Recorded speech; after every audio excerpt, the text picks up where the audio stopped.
ఎలా ఉన్నారు? బాగున్నారని చాలా బాగున్నాను అబ్బా. కావాలి దాకా 12 వచ్చాను కదా, అందుకని కొంచెం రావడం కొంచెం లేట్ అయింది. ఇంకా రాగానే ఆకలేస్తుంది.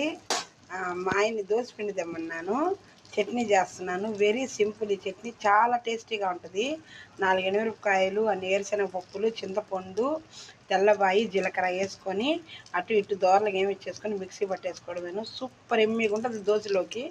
కోడిగుడ్డు దోశలోకి అయితే ఇంకా అసలు చెప్పలేదు, టేస్టే అమోఘం. చట్నీ అయిపోయింది, కోడిగుడ్డు దోశ పోసుకున్నాను, తినేస్తాను ఫ్రెండ్స్. అంతే, దోశ పోసేసుకున్నాను ఫ్రెండ్స్. కోడిగుడ్డు దోశ చట్నీ వేసుకొని తినేస్తున్నాను.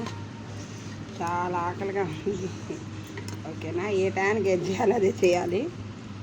ఈ చట్నీ వాడికి చాలా బాగుంటుంది ఫ్రెండ్స్. ఒకసారి ఇలా ట్రై చేసుకొని తినండి. ఓకేనా, నా వీడియోస్ మీకు నచ్చినట్టయితే లైక్ చేసి, షేర్ చేసి, సబ్స్క్రైబ్ చేసుకోండి అబ్బా.